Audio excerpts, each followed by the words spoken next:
2024 में मोदी सरकार ने सत्ता में एक दशक पूरा किया। कुछ लोगों के बातों और आलोचनाओं में यह सवाल बार बार उठता है कि इन 10 वर्षों में मोदी सरकार ने आम जनता के कल्याण के लिए और देश के विकास के लिए क्या किया। वैसे तो लोग जानते हैं कि मोदी सरकार ने इन 10 वर्षों में आम जनता से लेकर देश हित तक कई बड़े और महत्वपूर्ण फैसले लिए, जिसने देश को आकार दिया है। आज हम इस वीडियो में मोदी सरकार की एक दशक के प्रमुख उपलब्धियों को सारांशित करेंगे।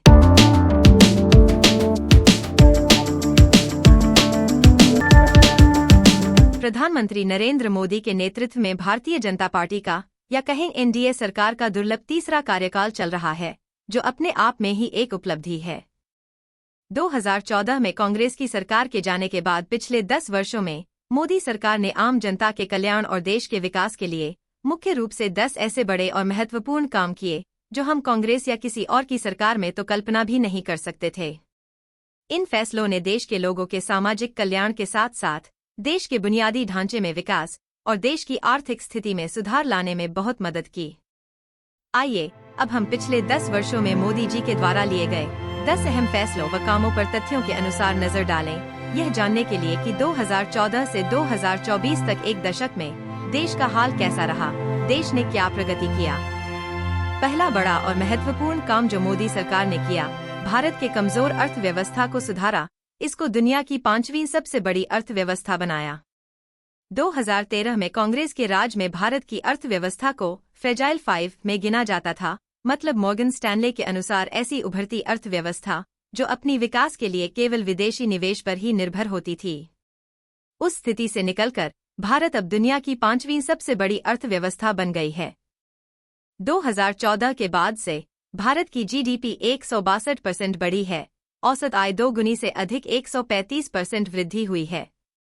विदेशी मुद्रा भंडार $290 अरब से बढ़कर सितंबर 2024 में रिकॉर्ड $692 अरब हो गया है। जब नरेंद्र मोदी ने 2014 में सत्ता संभाली तो भारत की अर्थव्यवस्था अन्य कारणों के अलावा हाई प्रोफाइल भ्रष्टाचार के मामलों की एक श्रृंखला के कारण सुस्त विकास और निवेशकों के विश्वास में गिरावट से जूझ रही थी। पर मोदी सरकार के मुख्य रूप से भ्रष्टाचार पर जीरो टॉलरेंस के साथ लगाम लगाने और प्रभावशाली आर्थिक विकास के नीतियों के लागू करने से ही पिछले एक दशक में अर्थव्यवस्था सुधरा, निर्यात और निवेश बढ़ा, जिसके कारण देश के प्रति व्यक्ति सकल घरेलू उत्पाद यानी जीडीपी में उल्लेखनीय वृद्धि देखी गई, जो 2013 में प्रति व्यक्ति लगभग $1,400 से 2024 में 44% बढ़कर प्रति व्यक्ति लगभग $2,400 से अधिक हो गया। इसका मतलब है कि भारतीय जनता की क्रय क्षमता बढ़ी है।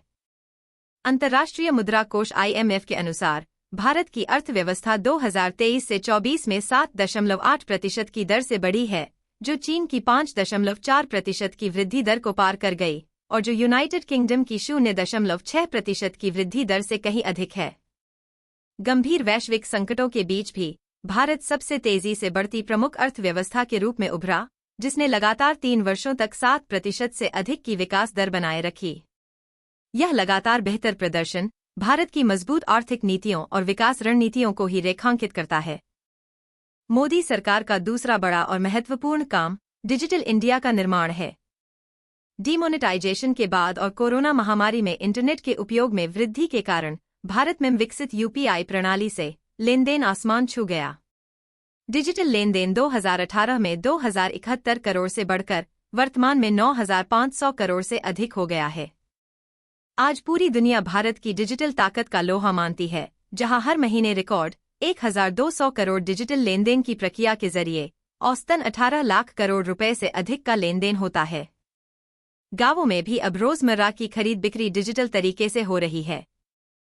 आज दुनिया के कुल वास्तविक समय के डिजिटल लेनदेन का 46% भारत में होता है और इसका श्रेय निस्संदेह प्रधानमंत्री मोदी के दूरदर्शिता और दृढ़ विश्वास को जाता है। इसके अलावा डिजिटल इंडिया ने बैंकिंग को अधिक सुविधाजनक और ऋण वितरण को आसान बना दिया है। जनधन खाता, आधार पहचान और मोबाइल फोन, इन तीनों के संयोजन से, जिसे जैम की त्रिमूर्ति कहा जाता है, भ्रष्टाचार पर अंकुश लगाने में मदद मिली है, जिसके अंतर्गत सरकार को डीबीटी प्रणाली यानी डायरेक्ट बेनिफिट ट्रांसफर के जरिए सही लाभार्थियों को रुपए ट्रांसफर करने में आसानी हुई है। जैम की बदौलत लगभग 10 करोड़ फर्जी लाभार्थियों को सिस्टम से बाहर कर दिया गया है। जिससे 2.75 लाख करोड़ रुपए गलत हाथों में जाने से रोकने में मदद मिली है। इससे ग्रामीण क्षेत्रों में व्यापक बुनियादी ढांचा परियोजनाओं के कार्यान्वयन में सुधार हुआ है और आर्थिक गतिविधियों को प्रोत्साहन मिला है, जिससे अर्थव्यवस्था के समग्र विकास में सहयोग मिला है। मोदी सरकार का तीसरा बड़ा और महत्वपूर्ण काम का जिक्र हम डिजिटल इंडिया के अंतर्गत ऑलरेडी कर चुके हैं, जो है प्रधानमंत्री जन धन योजना का बैंकिंग सेवा, जो डीबीटी प्रणाली का मुख्य अंग है। 2014 में शुरू की गई प्रधानमंत्री जन धन योजना का उद्देश्य यह सुनिश्चित करके वित्तीय समावेशन को बढ़ाना है कि प्रत्येक भारतीय नागरिक की बैंक खाते तक पहुंच हो, जिससे उनका प्राप्यता राशि सीधे उनके अकाउंट में पहुंच जाए। जन धन योजना ने बैंकिंग सेवाओं तक पहुंच में उल्लेखनीय वृद्धि की है। इसके लॉन्च के बाद से जनवरी 2024 तक 51 करोड़ से अधिक खाते खोले गए हैं, जिनमें 2,15,000 करोड़ से भी अधिक रुपए जमा हैं। जन धन योजना ने कई नागरिकों को प्रत्यक्ष वित्तीय लाभ प्रदान किया है। इस पहल ने बचत व्यवहार को बदलने में महत्वपूर्ण भूमिका निभाई है, लोगों को सोने जैसी भौतिक संपत्ति से वित्तीय संपत्ति की ओर स्थानांतरित करने के लिए प्रोत्साहित किया है, जिससे परिवारों के बीच वित्तीय संपत्ति में पर्याप्त वृद्धि हुई है। हमेशा से हम गरीबी हटाओ का नारा सुनते आ रहे थे। अब हम अपने जीवन में पहली बार बड़े पैमाने पर सही मायने में गरीबी उन्मूलन देख रहे हैं। प्रधानमंत्री जन धन योजना ने बिचौलियों को उखाड़ फेंका है और बिना किसी रिसाव के अंतिम मील वितरण को सुनिश्चित किया है। मोदी सरकार का चौथा महत्वपूर्ण काम है किसानों और गरीबों को सीधा लाभ पहुंचाने वाले योजनाओं को लाना। आयुष्मान भारत, प्रधानमंत्री आवास योजना और पीएम किसान सम्मान निधि जैसी योजनाओं से किसानों और गरीबों को सीधा लाभ हुआ है। संक्षिप्त में जाने तो आयुष्मान भारत, प्रधानमंत्री जन आरोग्य योजना सरकार की एक राष्ट्रीय सार्वजनिक स्वास्थ्य बीमा योजना है, जिसका उद्देश्य देश में कम आय वाले लोगों के लिए स्वास्थ्य बीमा कवरेज तक मुफ्त पहुंच प्रदान करना है। प्रधानमंत्री आवास योजना भारत सरकार की एक ऐसी योजना है जिसके जरिए शहरी और ग्रामीण इलाकों में रहने वाले गरीब लोगों को किफायती घर मुहैया कराए जाते हैं। इस योजना के तहत घर खरीदने के लिए होम लोन के ब्याज पर सब्सिडी दी जाती है, जिसके अंतर्गत अब तक 4.1 करोड़ से ज्यादा गरीब परिवारों को अपना पक्का घर मिल गया है। साथ ही पहली बार 11 करोड़ से अधिक ग्रामीण परिवारों तक पाइप से पानी पहुंचा है और 10 करोड़ से अधिक उज्ज्वला गैस कनेक्शन उपलब्ध कराए जा चुके हैं। इसके अलावा मुद्रा योजना के तहत दिए गए 46 करोड़ से अधिक ऋणों में से 31 करोड़ से अधिक ऋण अकेले महिलाओं को दिए गए हैं, जिससे करोड़ों महिलाएं स्वरोजगार से जुड़ी हैं। प्रधानमंत्री किसान सम्मान निधि भारत सरकार की एक पहल है जो किसानों को न्यूनतम आय सहायता के रूप में प्रति वर्ष 6,000 रुपये तक देती है। प्रधानमंत्री फसल बीमा योजना के तहत किसानों को किफायती बीमा दरों पर फसल बीमा कराया जा सकता है, जो किसानों की फसलों को बुआई से कटाई तक होने वाले प्राकृतिक जोखिमों से बचाता है। पहले कांग्रेस शासन में तिलहन और दलहन की सरकारी खरीद नगण्य थी, पर पिछले दशक में पीएम मोदी के तहत तिलहन और दालों का उत्पादन करने वाले किसानों को एमएसपी के रूप में 1.25 लाख करोड़ रुपए से अधिक मिले हैं। मोदी सरकार का पांचवां बड़ा और महत्वपूर्ण काम है टैक्स प्रणाली में बड़े बदलाव करना, जिसके अंतर्गत एकीकृत जीएसटी कर लाना, जो पहले के वैट, उत्पाद शुल्क, सेवा कर आदि सहित कई अप्रत्यक्ष करों को समाप्त करके वस्तुओं और सेवाओं की आपूर्ति पर केवल एक वस्तु एवं सेवा कर लगाना। 2017 में लागू किया गया वन नेशन वन टैक्स प्रणाली के अंतर्गत शुरू किया गया जीएसटी कर एक अप्रत्यक्ष, बहुचरणीय, गंतव्योन्मुख कर है, जो प्रत्येक मूल्य संवर्धन पर लगाया जाता है। पिछले दशक में पीएम मोदी ने सुशासन और पारदर्शिता को हर संस्थान का मुख्य आधार बनाया है, जिसके परिणामस्वरूप देश में बड़े आर्थिक सुधार हुए हैं।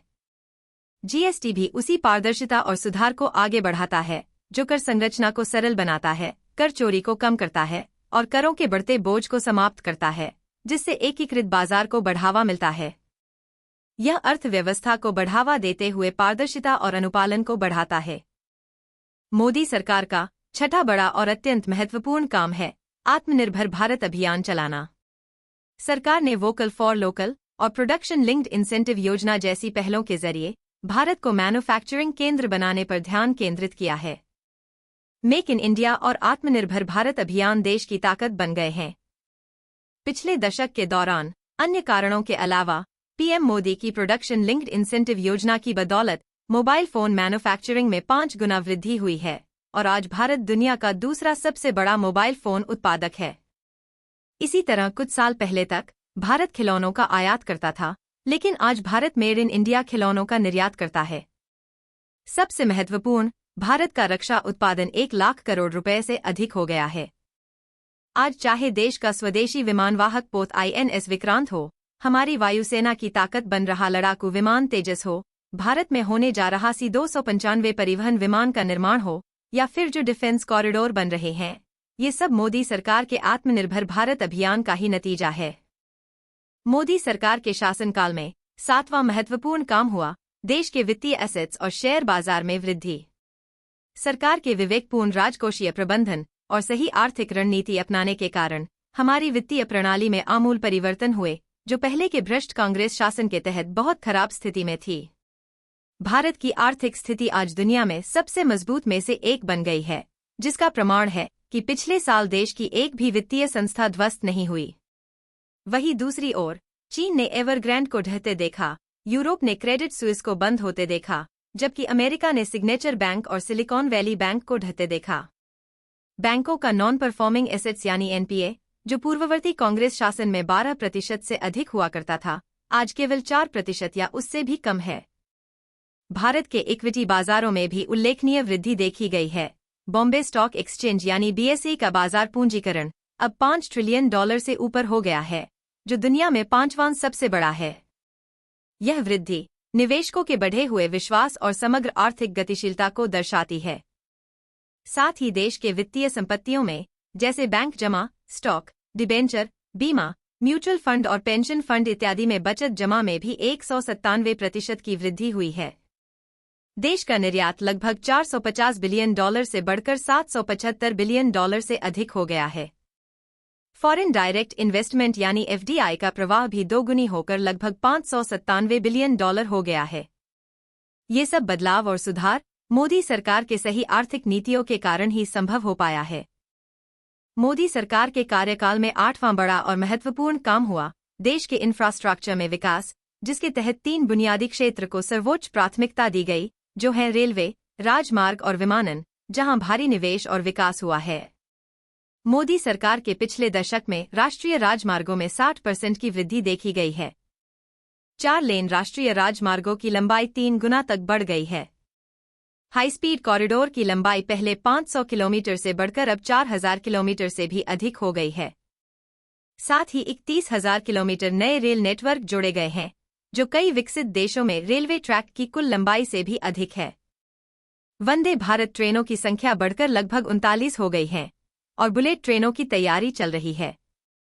पिछले 10 वर्षों में PM मोदी के तत्वावधान में गांवों में लगभग 3.75 लाख किलोमीटर नई सड़कें बनाई गई हैं। देश की लगभग 2 लाख ग्राम पंचायतें ऑप्टिकल फाइबर से जुड़ चुकी हैं।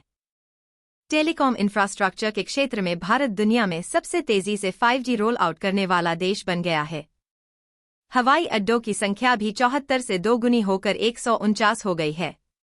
देश के प्रमुख बंदरगाहों पर कार्गो प्रबंधन क्षमता दोगुनी हो गई है। इतना ही नहीं, one nation one grid one frequency से देश में बिजली ट्रांसमिशन में सुधार हुआ है, जो गैस आधारित अर्थव्यवस्था को बढ़ावा दे रहा है। पहले केवल 5 शहरों तक सीमित मेट्रो सुविधा अब 20 शहरों में है। भारत रेलवे के 100% विद्युतीकरण के बहुत करीब है। इस अवधि के दौरान भारत में पहली बार सेमी हाई स्पीड ट्रेनें शुरू की गईं। अमृत भारत स्टेशन योजना के तहत 1300 से ज्यादा रेलवे स्टेशनों का कायापलट किया जा रहा है। भारत को अपना सबसे बड़ा समुद्री पुल अटल सेतु से लेकर दुनिया का सबसे ऊंचाई पर बना चिनाब पुल तक मोदी द्वारा देश के बुनियादी ढांचे को बढ़ावा देना बहुत ही सराहनीय है। मोदी सरकार के 9वें बड़े और महत्वपूर्ण काम को कैसे भूल सकते हैं, जो है भारत की अंतरिक्ष उपलब्धियां। मोदी सरकार के नेतृत्व में इसरो ने महत्वपूर्ण उपलब्धियां हासिल की हैं, जिनमें चंद्रमा पर चंद्रयान 3 की सफल लैंडिंग और सूर्य के अवलोकन के लिए समर्पित अपना पहला मिशन लॉन्च करना शामिल है। भारत चंद्रमा के दक्षिणी ध्रुव पर अपना झंडा फहराने वाला पहला देश बन गया और सफलतापूर्वक आदित्य L1 मिशन लॉन्च किया। हमारा यह सैटेलाइट पृथ्वी से 15 लाख किलोमीटर दूर पहुंच गया, जो आगे चलकर सूर्य की सबसे बाहरी परत कोरोना की जांच करेगा। 23 अगस्त 2023 को भारत चंद्रमा के दक्षिणी ध्रुव पर एक अंतरिक्ष यान को सफलतापूर्वक उतारने वाला चौथा देश बनकर एक ऐतिहासिक मील के पत्थर पर पहुंच गया। चंद्रमा का यह दक्षिणी क्षेत्र पहले मानवता के लिए अज्ञात था। भारत का अंतरिक्ष कार्यक्रम महत्वाकांक्षी लक्ष्यों के साथ आगे बढ़ रहा है, जिसमें 2040 तक चंद्रमा पर एक अंतरिक्ष यात्री भेजना और 2035 तक एक अंतरिक्ष स्टेशन स्थापित करना शामिल है। भारत का गगनयान मिशन पहला मानव अंतरिक्ष उड़ान कार्यक्रम है, जिसके लिए इसरो के विभिन्न केंद्रों पर व्यापक तैयारी चल रही है। मोदी सरकार का 10वां बड़ा और महत्वपूर्ण काम रहा है ऐतिहासिक राजनीतिक फैसले लेना। पिछले 10 वर्षों में मोदी जी ने राष्ट्रहित में कई ऐसे कार्य पूरे किए हैं जिनको पिछली सरकारें बात करने मात्र से भी डरती थी, जो अब वास्तविकता है। जैसे अयोध्या में भव्य राम मंदिर का निर्माण करना। हालांकि विपक्ष मोदी जी को श्रेय न देने की कोशिश में कहते हैं कि राम मंदिर का निर्माण कोर्ट के आदेश पर हुआ है, लेकिन वे जानते हैं कि इस काम के लिए उनमें कभी इच्छा शक्ति नहीं थी, जो सिर्फ बीजेपी और मोदी जी में ही थी। इसी तरह जम्मू कश्मीर से अनुच्छेद 370 हटाए जाने को लेकर संशय बना हुआ था, जो अब इतिहास है, और अनुच्छेद 370 के निरस्तीकरण ने मोदी की दूरदर्शिता की बदौलत नया कश्मीर का मार्ग प्रशस्त किया है। फिर यह मोदी सरकार ही है जिसने तत्काल 3 तलाक के खिलाफ सख्त कानून बनाया और इसे एक अपराध बना दिया। मोदी सरकार ने हमारे पड़ोसी देशों के प्रताड़ित हिंदू अल्पसंख्यकों को नागरिकता देने के लिए एक कानून सीएए भी बनाया। मोदी सरकार ने ही 1 रैंक 1 पेंशन यानी ओआरओपी लागू किया, जिसका 4 दशकों से इंतजार था। ओआरओपी लागू होने के बाद अब तक पूर्व सैनिकों को लगभग 1 लाख करोड़ रुपए से भी अधिक राशि मिल चुके हैं। और पहली बार भारत के रक्षा बलों के लिए चीफ ऑफ डिफेंस स्टाफ यानी सीडीएस की नियुक्ति की गई है। मोदी जी के ऐसे ही ऐतिहासिक राजनीतिक फैसलों के कारण सच्चाई को समझने वाले लोगों में उनके प्रति प्यार और सम्मान बढ़ा है। विपक्ष चाहे कितना भी मोदी जी की आलोचना या उनके नीतियों का विरोध करें, पर वे इस बात को नकार नहीं सकते कि मोदी सरकार के सत्ता में आने के बाद 2014 से 2024 तक 10 वर्षों में दुनिया ने भारत पर पहले से कहीं अधिक ध्यान दिया है। दुनिया में भारत का मान बढ़ा है। साथ ही भारत की पहले की कमजोर अर्थव्यवस्था अब मजबूत हुई है, देश के इंफ्रास्ट्रक्चर में विकास हुआ है और आम लोगों के जीवन स्तर में सुधार आया है। हालांकि इनमें से बहुत से काम देश में बहुत पहले ही हो जाने चाहिए थे, पर नहीं हो पाए। शायद पुराने सरकारों में इच्छाशक्ति की कमी थी या राजनैतिक मजबूरी थी। पर उन सब चुनौतियों से उठकर अब जब ये सब सुधार हो रहे हैं, तो हमें नागरिक के तौर पर मोदी जी का साथ देना चाहिए, न कि उनका अनावश्यक विरोध करना चाहिए। आपका इस पर क्या विचार है? नीचे कमेंट करके बताएं। अगर आपको यह विश्लेषण और वीडियो अच्छा लगा तो एक लाइक करें और चैनल को सब्सक्राइब करके हमें सपोर्ट करें और हमारे चैनल के बाकी वीडियोस को भी देखें। धन्यवाद।